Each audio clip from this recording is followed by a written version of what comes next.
حسد کر کے گویا کہ انسان اللہ کی تقسیم پہ نالاں ہے اور اللہ رب رحمان سے ٹکر لے رہا ہے۔ وہ حسد کرنے والا نعمتیں حاصل کرنے والے سے ٹکر نہیں لے رہا، بلکہ یہ ڈائریکٹ ٹکر کس سے لے رہا ہے؟ رب کبریا سے، جو نعمتیں دینے والا ہے۔ آگے بڑھیں۔ یہ حسد ایسی بیماری ہے لوگوں، دنیا کے اندر پہلا قتل اس حسد کی بنا پہ ہوا ہے۔ ڈیٹیل پہ نہیں جاتا۔ آدم کے بڑے بیٹے قابیل نے حابیل کو قتل کیوں کیا؟ صرف اس ایک حسد کی بنا پر۔ قابیل جو چاہتا تھا وہ حابیل کے حصے میں آ رہا تھا، اور اسی بات پہ جل گیا، کڑ گیا، اور اسی بات پہ دل جلا بیٹھا، پریشان ہو بیٹھا، حسد کا شکار ہو بیٹھا کہ چھوٹا بھائی اپنے بڑے بھائی سے آگے کیسے نکل سکتا ہے۔ دنیا میں پہلا قتل اس حسد کی بیماری کی وجہ سے ہوا، اور دنیا میں رب کی سب سے پہلے بغاوت اس حسد کی بنا پہ ہوئی کہ جب میرے رب نے ابلیس سے کہا آدم کو سجدہ کرو، تو شیطان نے کیا کہا تھا؟ انا خیر منہ، اے اللہ میں تو آدم سے بہتر ہوں، خلقتنی من نار وخلقتہ من طین، مجھے تو نے آگ سے پیدا کیا ہے اور آدم کو، انسان کو تو نے مٹی سے بنایا ہے، آگ مٹی سے بہتر ہے۔ حسد آ گیا کہ میں آدم کے آگے جھکوں، حسد کی بنا پہ تکبر میں مبتلا ہو جاتا ہے، اور دنیا میں سب سے پہلے جس انسان نے اپنا مخالف پیدا کیا وہ شیطان تھا، اور وہ حسد میں مبتلا ہو کے تکبر میں مبتلا ہوتا ہے، اور تکبر کر کے وہ رب تعالیٰ کی نافرمانی کر بیٹھتا ہے۔ اس حسد کی وجہ سے دنیا میں سب سے پہلے رب کی نافرمانی کی جاتی ہے۔ آخر یوسف کا قصور کیا تھا؟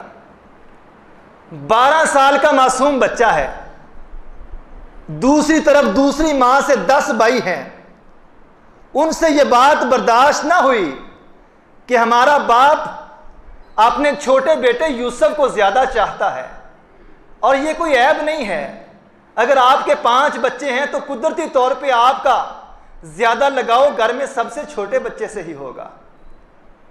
یوسف سے پیار یعقوب کو زیادہ تھا، اور جب خواب دیکھتے ہیں انی رأیت 11 کوکبا والشمس والقمر رأیتہم لی ساجدین، اے ابا جان میں نے خواب دیکھا ہے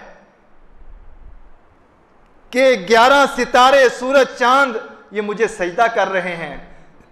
باپ نبی ہے یعقوب، تعبیر کو سمجھ گئے کہ بیٹا بہت اونچا مقام پانے والا ہے۔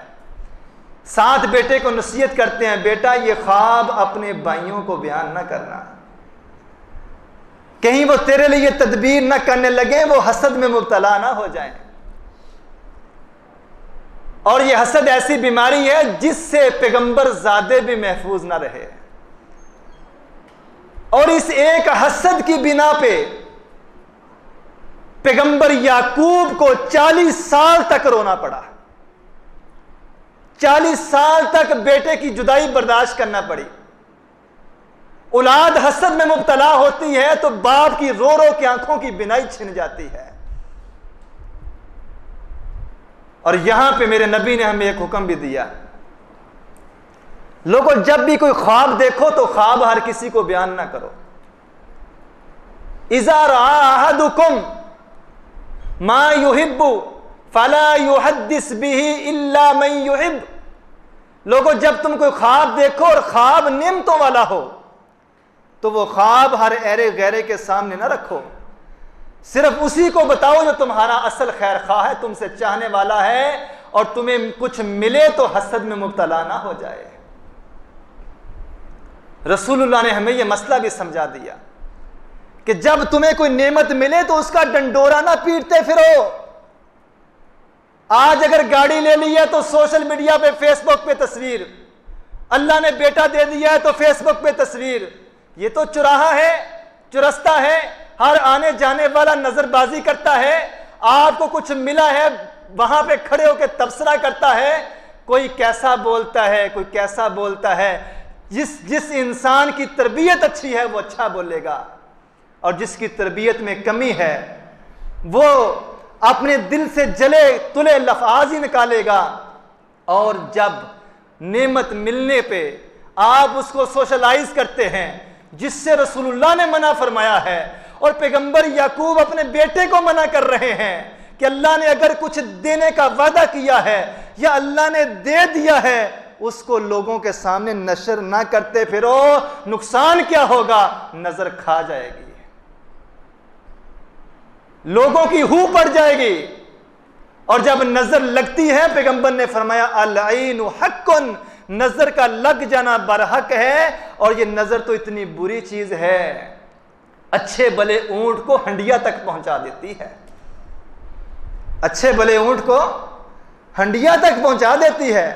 مطلب کیا کہ سونا خوبصورت جوان اونٹ بھی ہو، اگر اس کو نظر لگ جائے تو وہ نظر اس اونٹ کو ذبح کرنے تک پہنچا کے ہنڈیا تک، اس کا پھر گوشت ہی ہوتا ہے، وہ پیروں پہ نہیں آ سکتا۔ یہ حسد ایسی بیماری ہے کہ پیغمبر یعقوب کے بیٹے یوسف سے حسد کرتے ہیں تو دل کے اندر سے رحم بھی نکلتا ہے، اور گہرے اور اندھیرے کے اندر کنویں کے اندر پھینک کے چلے جاتے ہیں۔ لیکن اس رب کی تقسیم کہ حاسد بندہ ہمیشہ مرتا ہی ہے، اس کا کچھ نہیں بن پاتا، جو روتا ہی رہتا ہے وہ روتا ہی رہے گا، جو کسی کو دیکھ کے برداشت نہیں کر پاتا اس کا کچھ نہیں بنتا، بنتا اسی کا ہے جو دیکھ کے خوش ہو اور دعا دے تو بدلے میں رب کے فرشتے بھی اس کے حق میں دعا کرتے ہیں۔ میں نہیں کہتا، رسول اللہ صلی اللہ علیہ وآلہ وسلم نے فرمایا ہے۔ آخر میرے نبی کا قصور کیا تھا؟ مکے کے کافر اور مشرک رسول اللہ پہ اوجڑی کیوں پھینک رہے ہیں؟ رستے میں کانٹے کیوں بچھا رہے ہیں؟ گلے میں رسی کیوں ڈال رہے ہیں؟ طائف کی وادی میں پتھر کیوں مار رہے ہیں؟ یہ ابو جہل جیسا بدترین دشمن مغیرہ بن شعبہ کہتے ہیں میں اگر ایمان لے کے آیا ہوں محمد الرسول اللہ پہ تو ابو جہل کی حرکت کی وجہ سے ایمان لے کے آیا ہوں۔ پوچھا وہ کیسے؟ کہتے ہیں کہ میں جب بھی مکے آتا ابو جہل سے میرا یارانہ تھا، دوستی تھی۔ مغیرہ بن شعبہ رضی اللہ تعالیٰ عنہ کہتے ہیں ایک دن میں معمول کے مطابق مکے آیا ابو جہل کے گھر، صبح صبح میں اور ابو جہل واک پہ نکلے، چہل قدمی کرنے کے لیے نکلے، سامنے سے خوبصورت چہرے والی ہستی جناب محمد الرسول اللہ آ رہی ہے۔ جب ابو جہل کے پاس پہنچے تو میرے نبی نے ابو جہل کو پیغام توحید دیا اور کہا اے ابو جہل اس ایک اللہ رب العالمین پہ ایمان لیا اور اقرار کر لے لا الہ الا اللہ محمد الرسول اللہ۔ مغیرہ بن شعبہ کہتے ہیں ابو جہل نے کوئی بدتمیزی نہیں کی، بڑے غور سے میرے نبی کی بات سنی، اور بات سننے کے بعد کہتا ہے واللہ یا محمد، اے اللہ کے رسول یا محمد، یہ مکے کے کافروں کو محمد الرسول اللہ سے اختلاف تھا، محمد بن عبداللہ سے کوئی اختلاف نہیں تھا۔ یہ لوگ محمد بن عبداللہ کی حیثیت سے اللہ کے پیغمبر کا احترام کرتے تھے، لیکن اللہ کے نبی کو رسول اللہ کی حیثیت سے عزت نہیں تھے دیتے۔ ابو جہل کہتا ہے محمد بن عبداللہ واللہ اے محمد صلی اللہ علیہ وسلم، جس دن مجھے یقین ہو گیا، جس دن مجھے یقین ہو گیا تقول حقا کہ آپ سچ کہتے ہیں، اس دن میں ایمان لے آؤں گا۔ مغیرہ بن شعبہ کہتے ہیں رسول اللہ کو یہ بات کہی، اس کے بعد اللہ کے رسول خاموشی سے گزر گئے، جب دور ہٹے تو ابو جہل مجھے کہتا ہے مغیرہ کیا تجھے پتا ہے یہ شخصیت جو گزر کے گئی ہے واللہ یہ شخصیت اللہ کی رسول ہے اور سچی شخصیت ہے۔ مغیرہ بن شعبہ کہتے ہیں میں ہل کے رہ گیا، چند لمحے پہلے کہہ رہا ہے محمد بن عبداللہ جب مجھے یقین ہو گیا کہ آپ اللہ کے سچے رسول ہیں میں اسلام قبول کر لوں گا، اب یہ اللہ کے رسول چل کے تھوڑی دور گئے ہیں اور مجھے کہہ رہا ہے اللہ کی قسم یہ محمد بن عبداللہ اللہ کے سچے رسول ہیں، تو میں نے ابو جہل سے کہا چند لمحے پہلے تو اقرار کر رہا ہے، چند لمحے پہلے اس بات کا اقرار کر رہا ہے کہ مجھے یقین ہو گیا تو میں ایمان لے آؤں گا، اور ابھی محمد رسول اللہ کے جانے کے بعد تو اس بات کا بھی اقرار کر رہا ہے کہ واقعی اللہ کے سچے رسول ہیں، ماجرا کیا ہے؟ اگر سچے ہیں تو پھر ایمان کیوں نہیں لے کے آتا؟ تو ابو جہل نے جواب کیا دیا؟ کہتا ہے بیت اللہ کی ساری ذمہ داریاں تقسیم ہو چکی ہیں، زمزم پہ زمزم کے کنویں کی ذمہ داری دی جا چکی ہے، بیت اللہ کی چابیاں دینے کا اعزاز دیا جا چکا ہے، ساری ذمہ داریاں بانٹی جا چکی ہیں، ابھی مکے کے اندر صرف ایک ذمہ داری ہے، وہ چدراہٹ کی ہے، وہ سیاست کی ذمہ داری ہے۔ لوگوں کا جھگڑا ہوتا ہے تو وہ ابو جہل کے ڈیرے پہ آتے ہیں، ابو جہل سے آ کے فیصلے کرواتے ہیں۔